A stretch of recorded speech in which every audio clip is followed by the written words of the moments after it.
Watch for trees there, Steven. Watch out for the rocks and wood. I'm checking for rocks too. It's pretty tricky navigating the waters here. There's trees, branches everywhere, and rocks too. There's a caiman up on the shore there. Man, it's full of caimans here.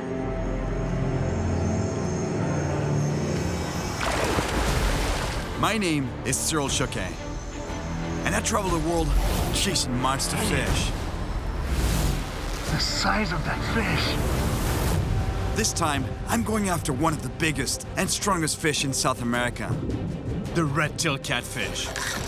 This monster lives deep in the jungle, in one of the most forgotten places on the planet. And getting there won't be easy. Watch out, the rocks. As civilization encroaches on the forest, I'm forced to push deep into the wild, into dangerous territory. Watch out. Careful, careful. That's crazy. We're surrounded by electric eels. In search of a real monster. Go back, go back, go back. Keep it off the bottom, keep it off the bottom. Yeah, I'm trying, man.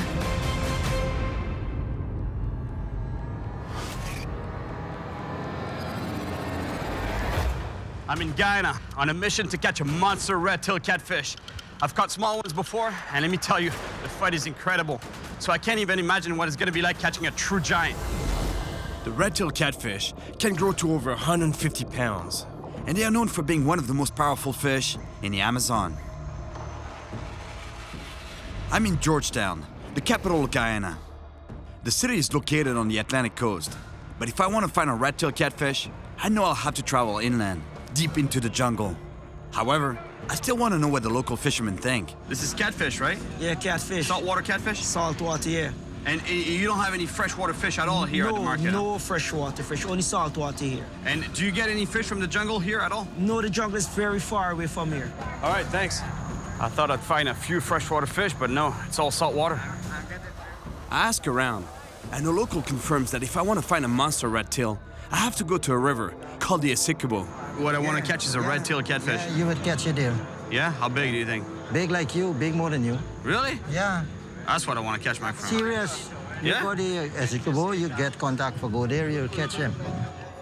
He tells me to get in touch with one of his friends who can take me up the river.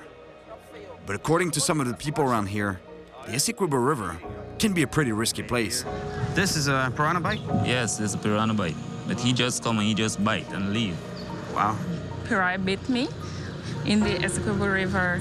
Piranha is there in the river. They're very, very dangerous. Very dangerous. Wow, no kidding. Not only is this river dangerous, it's super far. I'll have to go to an indigenous village where I'll meet my contact, and from there, we'll start the adventure upriver. The guy at the market told me it'll take about 15 hours down this dirt road. You must be wondering why I often try to get as far away from civilization as possible. It's exactly that. It's to avoid man's impact on fishing. Because it's kind of sad, but it's generally true. The more people, the fewer fish. And in my case, I'm trying to catch monster fish, so I gotta go to some wild, remote regions of the planet. And we have to preserve these areas, or else there'll be none left. I've been on the road for a few hours already, and I'm still coming across logging trucks. There's too much activity around. It looks like I still have a long way to go to get to the remote areas where I'm hoping to catch a monster.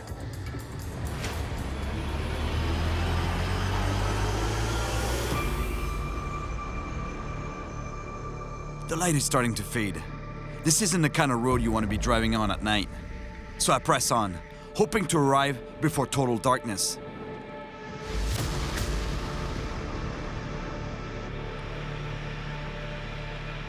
I finally arrive at the village of Fairview to meet Steven, my local fishing contact.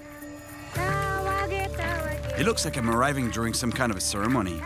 I hope I'm not interrupting. Hi, Cyril. You must be Cyril? Yes, I'm Cyril. Hi, nice to meet you. Nice to meet you.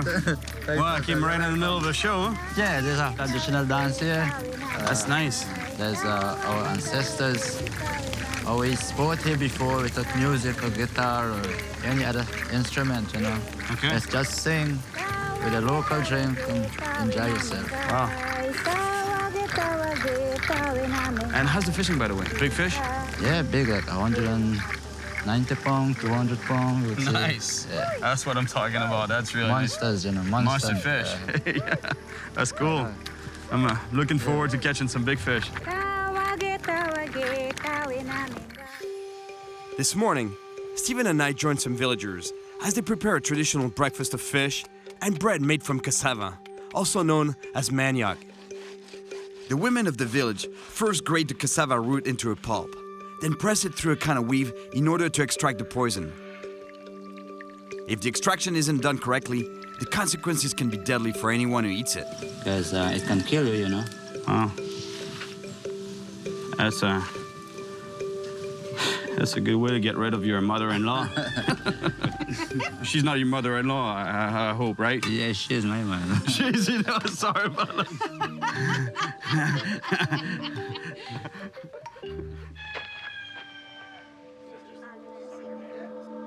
It's surprising that even in this remote jungle village, most people have smartphones and can generate electricity using solar panels. How do you see the progress of civilization getting, like the cell phones, the communication reaching you guys? To me, it's very good because it takes us out from the old time days. But at the same time, when you look at it, we are living our culture. Most of the young girls, you can't find them doing this. They don't know anymore? They don't want it anymore. It's nice, yes, but at the same time, you live in your culture. But clearly, she still has her traditional cooking skills. I can't wait to dig in. Natural food from the jungle, you know. Yeah, thank you. Thank you very much. The non-poisonous version. Yes. It's delicious. Not my everyday kind of breakfast, piranha and cassava, but it's really good. Really tasty. I like it. Really, really tasty. It's a pleasure for offering you my local food. Thank you very much. It's very good. The red-tailed catfish I'm looking for can grow to a monster size. If I do find one of these giants, my rod has to be strong enough to take the tension, and the drag on my reel has to be set precisely so I don't snap the line. This rod may not look like much. It's not very thick or long, but I'm telling you, it's designed to handle some really big fish. I just tie the line to the tree so that I can set my drag properly. And at the same time, I'll be able to show you how much of a bend a big catfish can put on this rod. See, this is too loose. This is getting good. There are huge red tails here, so you don't want to go with any line less resistant than 100 pounds. That's the kind of fight I want with a catfish.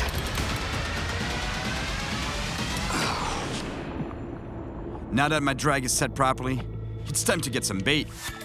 We're looking for snails to catch the bait fish, the small fish that we need to catch the monsters.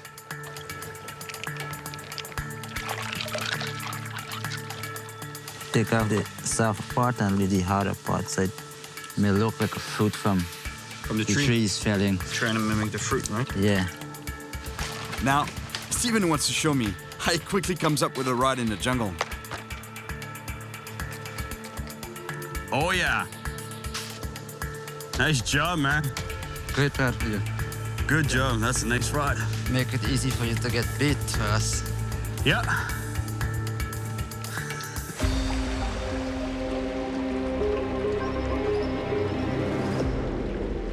Beautiful here.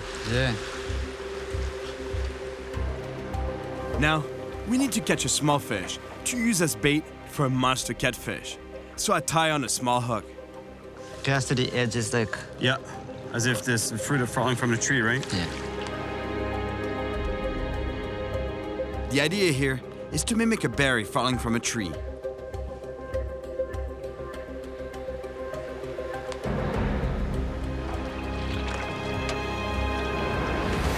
Yeah. Oh, that's a good one.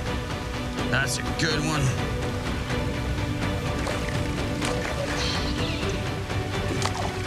The commotion on the surface attracts another fish, and Stephen is quick to react, throwing his bait right in front of it.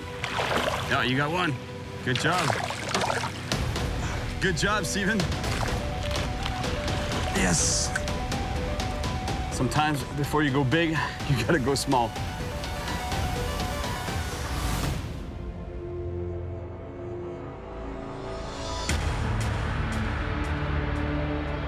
We start to make our way up the mighty Essequibo.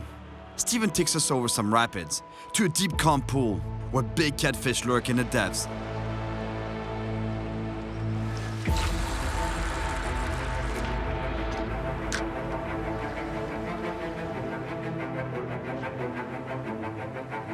This is the calm before the storm. I got my finger on the line waiting for the, even the slightest bite. I can feel everything here. And if I feel a bite, I'll let go of the line so that the fish doesn't feel any resistance in the line. Then I close the bill, pick up the slack, and then set the hook. And then the fight is on. But for now, it's a question of waiting.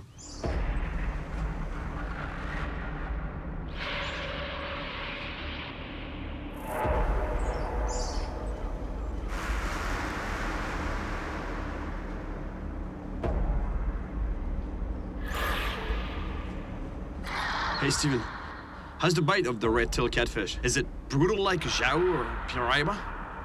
No, it's a slow biting fish. Sometimes it just bites and sits there and eat, you know. Okay. As soon as you strike, they head for caves. They head for caves, huh? This river is filled with rocks and lots of big holes for catfish to hide. If I get a monster on the line, I'll have to act fast to avoid breaking off. Here we go. There's one. That's a big cat you have there. Yeah, big catfish.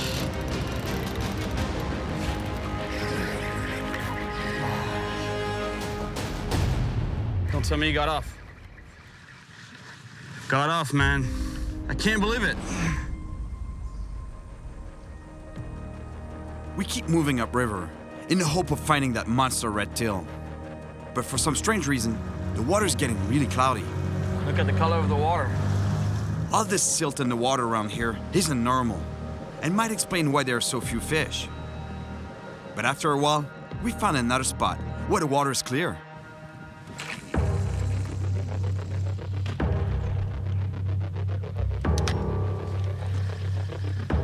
At this point, we've been fishing for over 6 hours. And although I got a good bite, I haven't landed a single fish. So I cast 2 lines out to double my chances of catching the monster.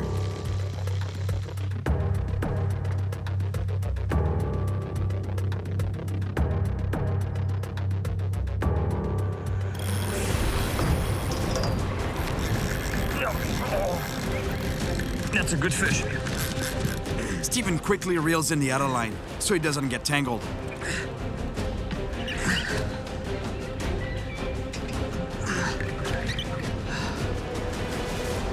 I don't know what it is.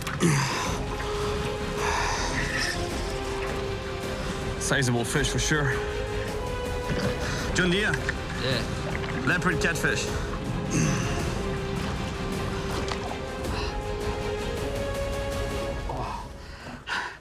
A beautiful leopard catfish. Pound for pound, it's got to be one of the strongest cats. Look at the patterns on the back. That's camouflage.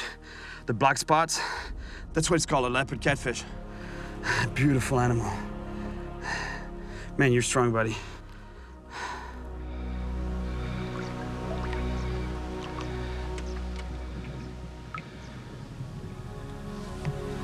Straight back to where it belongs.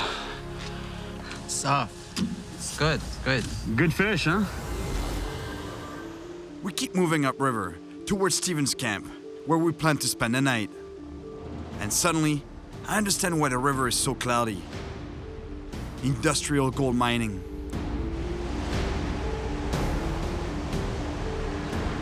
Look, I'm standing on a sandbank that was created by that barge over there. The gold miners. And what they're doing is that they're dredging the bottom of the river to find gold. And in the process, they're making the water dirty, they're changing the natural course of the river, and destroying fish habitat.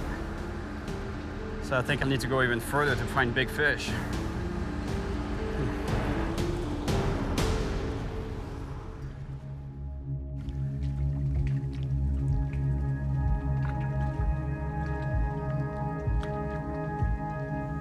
We spend the night at Steven's camp.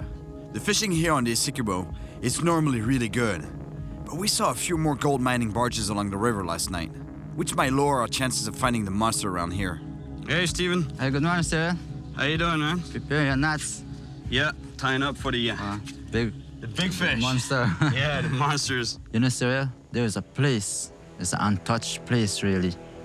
I myself never explored the place. And No? No. My grandfather told me about the place. It have a huge reptile there. Really? How Very big? big. It could be like 90, 100, 100 pounds. 100-pound reptile there. It's very far away. It can be dangerous. In what sense? Can like taking the boat up the rapids, can sprain your ankle, step on a stingray, electric eel, have to walk past the electric eel. Sometimes they may attack, get you. People doesn't really fish in that area, have to put all efforts to get there. I like that. I like exploring new places. And if you haven't explored that place yourself, I definitely want to find out what it's all about. If you want a real big monster, That's the place. that's the place there. Wow, let's go, man. The satellite phone. This is the only way to reach the outside world. If anything happens, goes wrong, this is it. We can get extracted at least.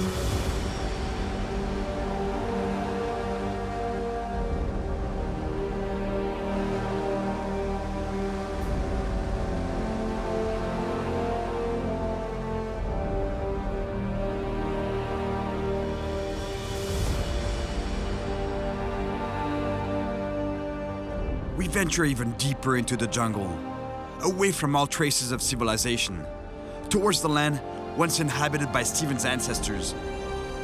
To get there, we travel up the Ciparoni River, a tiny ribbon of water that snakes its way through the dense rainforest. The water level here is low, which will be perfect for fishing, but it makes navigating the river very dangerous.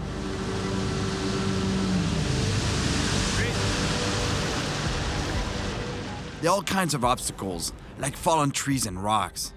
And because of the low water level, the predators are more concentrated. Suddenly, we come across our first major obstacle, rapids. But Steven is convinced he can plow through them in the boat. Yeah. He goes down current, circles around, and heads back towards the rapids at full speed.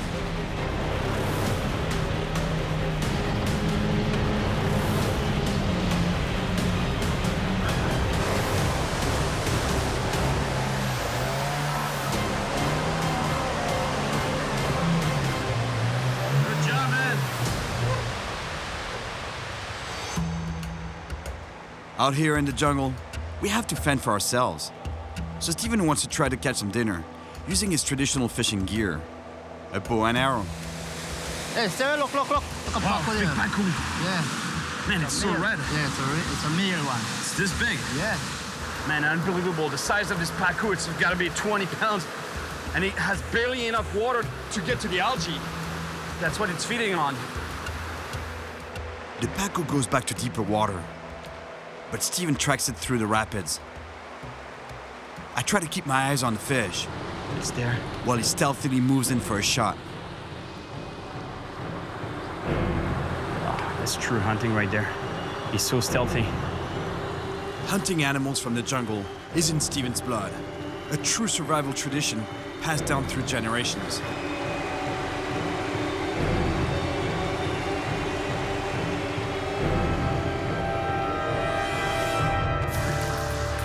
Got it? Wow. What a shot. You're a true hunter, my friend. Whoa. What a catch. What a shot, actually. I'm not quite sure what to call it. I think it's a shot. Yeah, it's a shot. Man, that's a beautiful pacu. Yeah. So you hunt like that all the time? Yeah, that's how I fish. You don't bother with a rod and reel? No, it doesn't bother with the rod, reels, nets, and so, because my parents teach me to Yeah. hunt, to use my iron boat to get food for us to eat. Yeah, that's really nice. What a great way to live off the land.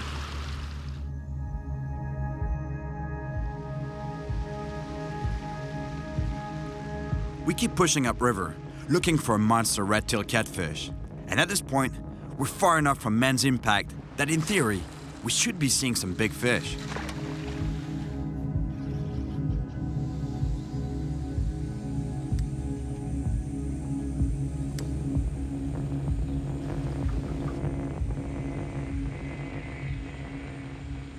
Got a bite, got a bite.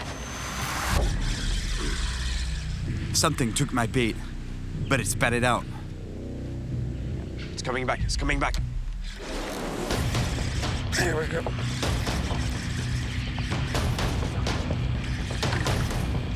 It's a piranha. Careful, careful.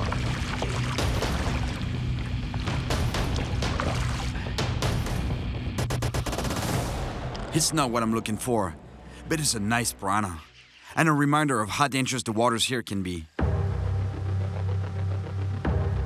We push on a bit further, to a section where the river widens and the current slows down. It's an area where food accumulates, and predators come to feed.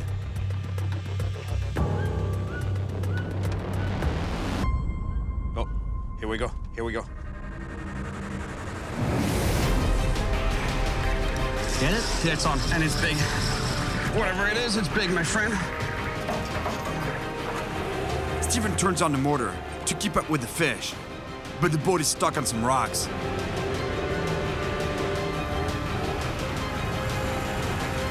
Thankfully, he manages to clear them.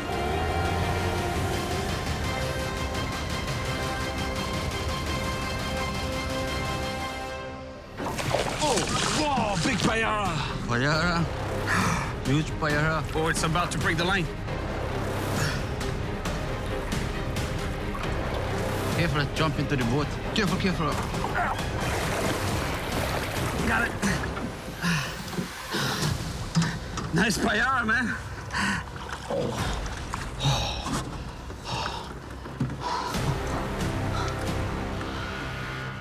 Everything has teeth down there. There's always something bigger than you to chase you down and eat you.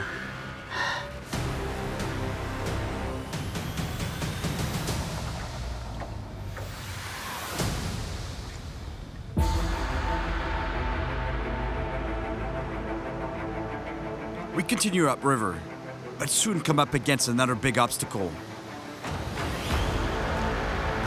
This is a long set of rapids, and the water here is way too shallow to navigate by boat. So we're gonna have to get out and push. To make our way through, we'll have to tread carefully through water, over rocks and fallen trees, so we can reach Steven's ancestral land, the land of monster fish. I've had to do some extreme portaging over falls in the past, and it was pretty intense. Here we go again. This time around, the rapids are much longer, and it's very slippery. Plus, we have to be careful not to step on a stingray.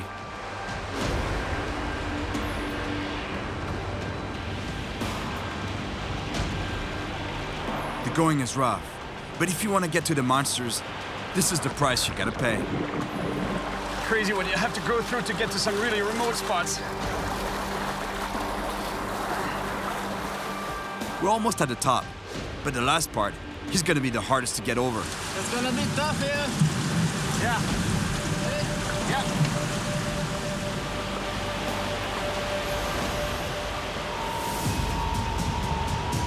You okay? With the motor, the gear, and supplies, this boat has to weigh about 400 pounds, and we've been at it for almost an hour, non-stop.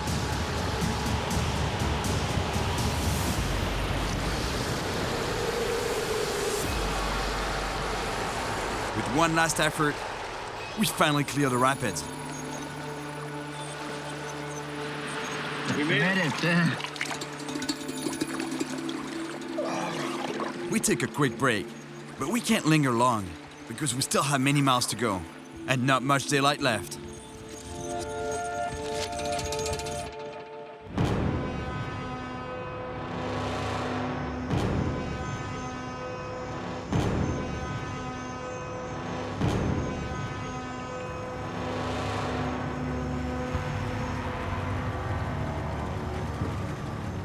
We really underestimated how far we had to travel. And now, we're left trying to navigate these dangerous waters in the dark. Watch for trees there, Steven. Watch out for the rocks and wood. I'm checking for rocks too. Watch out, trees. With the water level so low and all these obstacles in our way, we have to move very carefully. Watch out to the left, to the left. Branches? Left, yeah. We have backup propellers, but if we hit a rock and our motor breaks, we'll be stranded. Man, it's pretty tricky navigating the waters here. There's trees, branches everywhere, and rocks too. And look at the caiman there.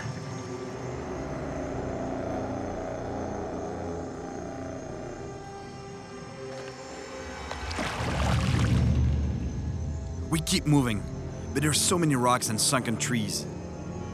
Plus, everywhere we point our flashlights, we see caiman eyes. There's a caiman up on the shore there. My God, there's caimans everywhere here. That's a beautiful caiman right there.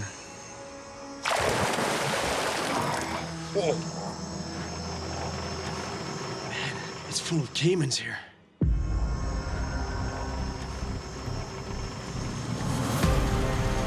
Watch your head. Can pass there? Right here, yeah. Looks like. Watch out, the rocks, rocks. Yeah.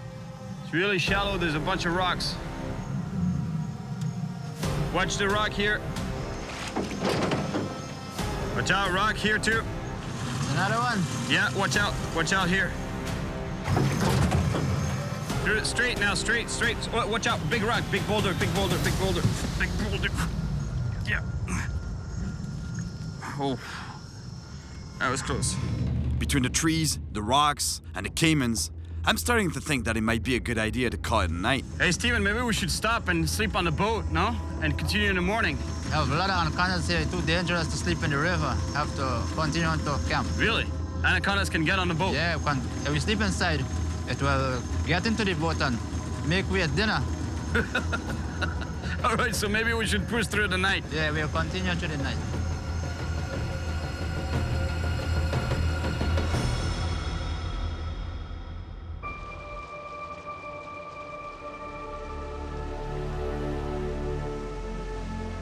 We kept going all night. The sun is up. We are exhausted, but we're almost there.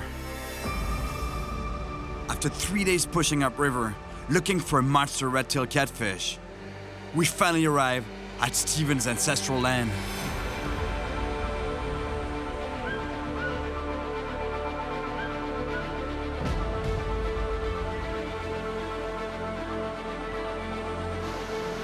It's a beautiful place that has been left untouched for generations. Growing up, Steven heard stories of all sorts of massive fish living in these waters. And being this remote, I don't doubt it.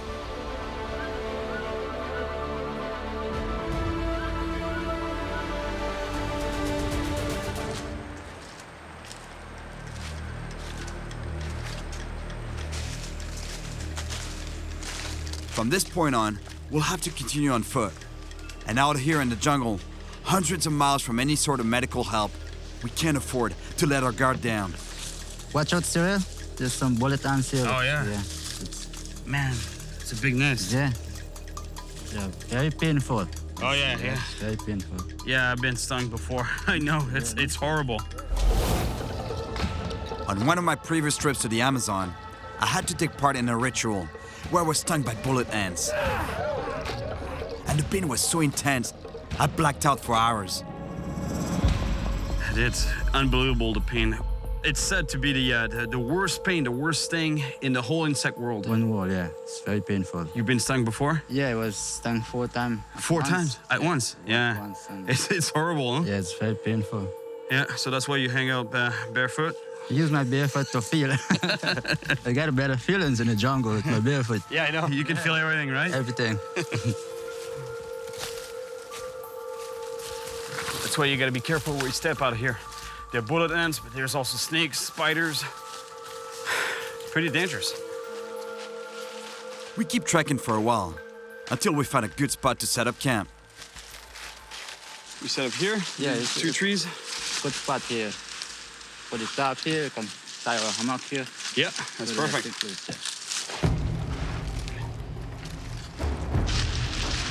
Oh, it's gonna rain. Yeah. We're gonna get poured on. Steven and I make quick work of setting up camp. There isn't much daylight left, and the weather looks like it might take a turn for the worse. Better at tying nuts with fishing line. But it works.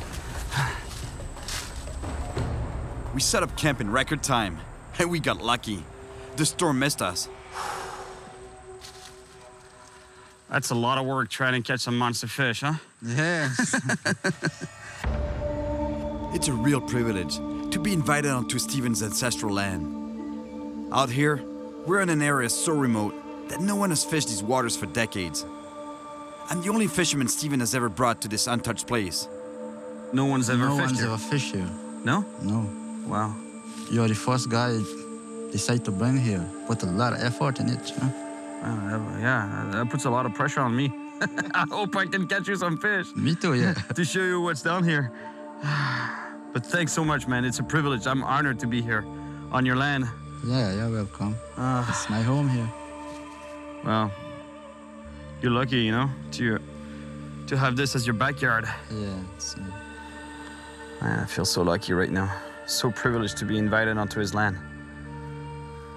Unreal.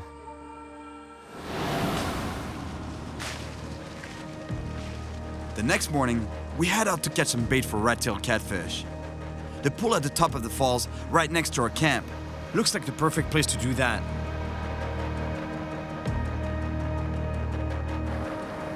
To get there, we have to wade through a small pool at the base of the falls. But we're not alone. Watch out, electric eel there. Just popped up to the surface. Just stand still. And there's another one there.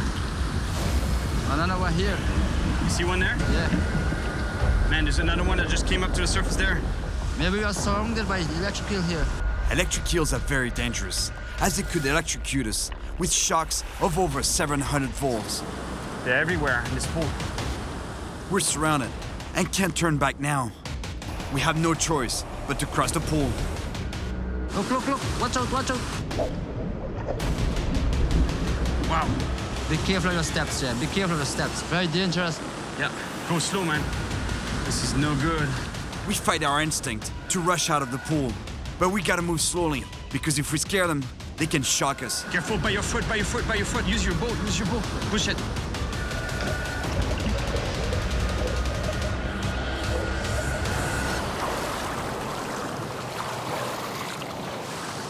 Wow, look at that. That was crazy, man. But their homes is there, look. They live in the holes there. How many can there be in this pool? I saw heads poking out everywhere. Maybe a whole dozen here. A dozen, huh? Yeah. On another trip to the Amazon, I spent days trying to catch an electric eel. And let me tell you, it wasn't easy. I don't know how much time I spent looking for one of these in Brazil, and it looks like they're all right here. Incredible. Wow. Let's go. Let's keep fishing, man. Or let's start fishing. We get to the top of the falls, and I cast a surface lure to try and catch some bait. I make the lure zigzag to create the illusion of an injured fish swimming. I'm hoping to trigger an attack from a wolffish, prime bait for red tails. This is the smallest lure I have. But you know, even a wolffish this big will attack a lure this size. They don't care. They attack bigger fish even at the same size like them. Oh yeah, they attack very big prey for their size. Yeah. Wow, that's a wolf there. You have a wolf there. Look at that, Cyril.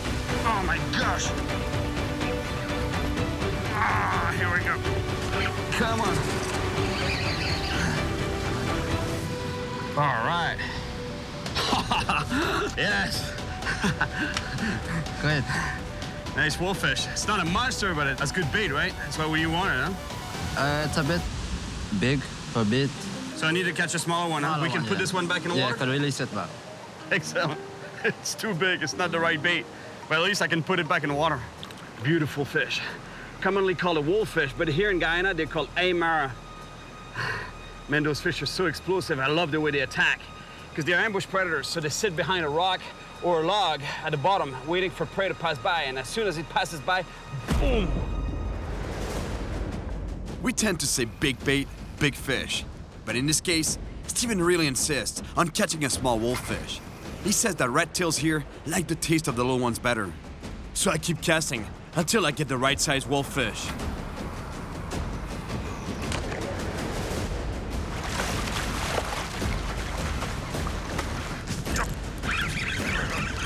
That's a wolf. That's a we have wolffish, here. yeah. I think it might be too big. No, that's the right size, yeah. Yeah, perfect size. That's exactly what we want. All right. There you go, my friend. Yes. We get back on the boat to try and find a good spot to catch a red-tailed catfish. A few minutes later, we find a deep pool that looks very promising.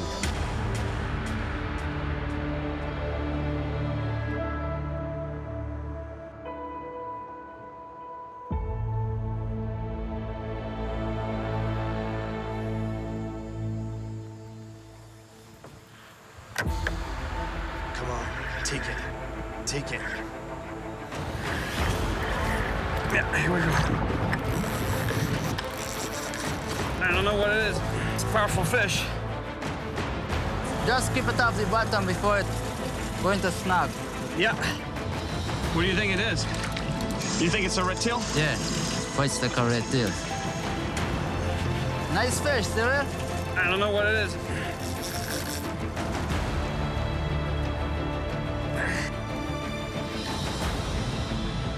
Small Joe. Joe, yeah. It's not the monster I'm looking for, but it's a nice Joe. Beautiful little Joe.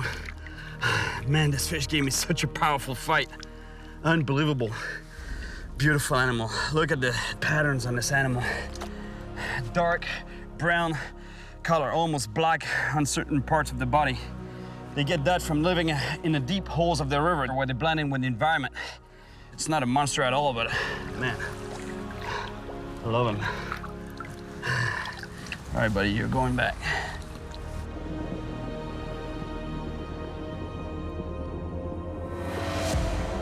I've traveled far into the jungle, and I've been chasing a red-tailed catfish for days. So far, I've managed to catch a couple of decent catfish, but they were far from the monster I'm looking for. And now, heavy rain has brought the water level up, which will scatter the fish.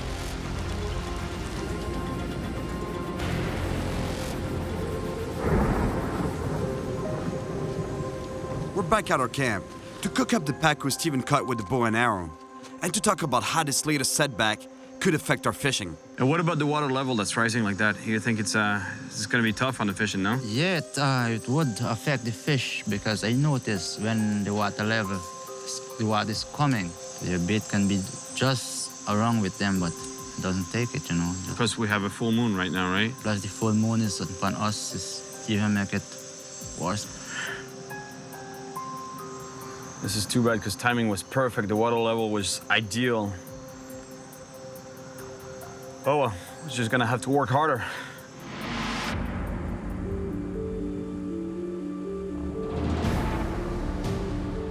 The water level is still rising from the rain earlier today, and the fishing is gonna get worse. So even though we're tired, we just have to keep fishing, especially because we know that catfish like to feed at night.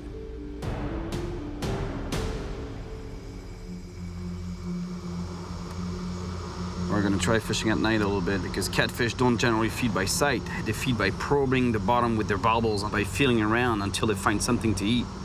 And in this case, I'll hope they find my bait.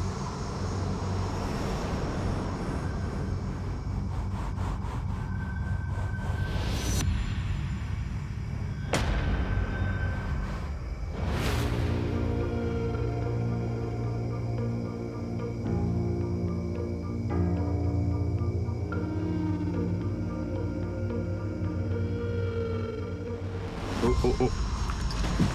Bite, bite, bite, bite, good bite, good bite.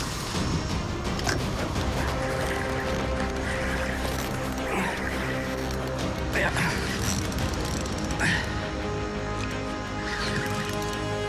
Here we go. Oh. Ah, got off. Ah!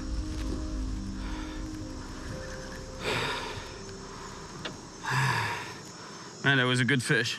Break the line. No, I think he got off. Oh, he's here. He's here. No, he's here. Yeah. No, he's here. Still here. Yeah, yeah, yeah. Here we go. Here we go, man. Thank you, Steven. And he was swimming right towards the boat. I couldn't feel it anymore. Suddenly, the fish goes underneath some branches. My line could break. I'll feel the branches. Go back, go back, go back. Keep it off the bottom, keep it off the bottom. Yeah, I'm trying, man. This is the monster. But my line is probably damaged from the branches and could still break. You think it's a red tail? Yeah, that is a big red deal. I don't know what it is yet, but nice fish. I cleared the snags. The fish is coming up. Oh, yeah. Whoa. That's a big red tail. You were right, Steven. That's a big red tail. We're bringing it to the beach there. There's a little beach. That's where I'll land the fish. That was a brutal fight, man. Careful. Oh, my God. Look at the size of this red tail. When I tell you this is the land of monsters here, I got one right here. Oh.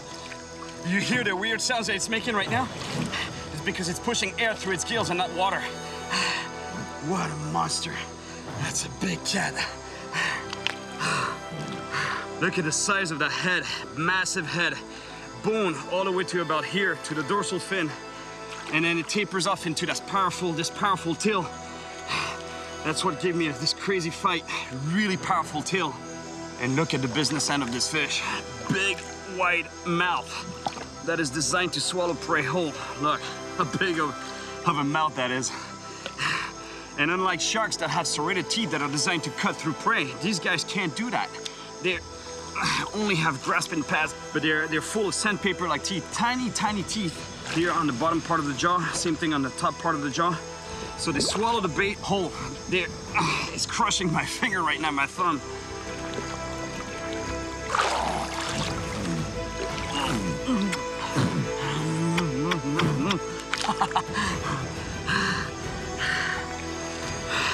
Beautiful creature.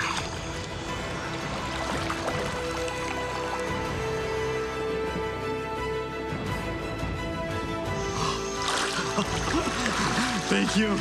Thank you so much, man. Yeah. Sorry I get you all wet. No, it's okay. You're welcome. That's a nice fish. Great fish. You make me really happy right now. That's exactly what I've been looking for. Me too. When you're happy, I happy too. That's great. Thank you. It's been a real adventure. First, I took a very long road to escape the impact of civilization on fish populations. But even in this remote corner of the planet, human activity continues to have negative consequences. So with Steven, we traveled further into the heart of the jungle. And despite the obstacles we faced, crazy what you have to go through to get to some really remote spots. Watch out, electric eel there. We managed to catch a giant red-tailed catfish I was looking for. Look at the size of this red tail.